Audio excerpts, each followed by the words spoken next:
This is the blue pea.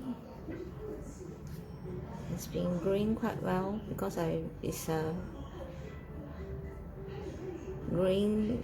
You can see the third and the fourth leaf.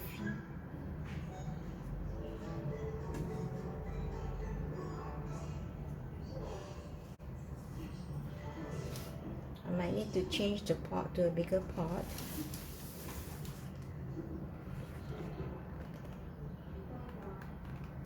This one, can see the root is exposed.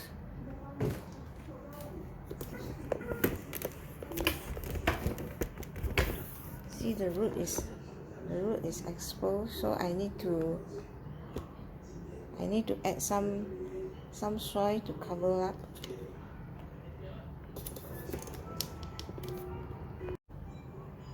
This one is not surviving very well. I think it's a bit loose, so I want to add some soil also. And this is the garlic, which is just a few days and it's already grown so much.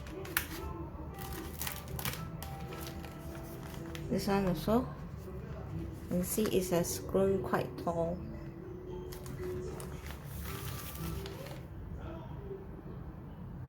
I have run out of the previous soil, so now I'm using this. My sister gave it to me, so it's a potting soil. And yeah, it's the organic soil made from cocoa peats, green compost, biomass, and organic fertilizer.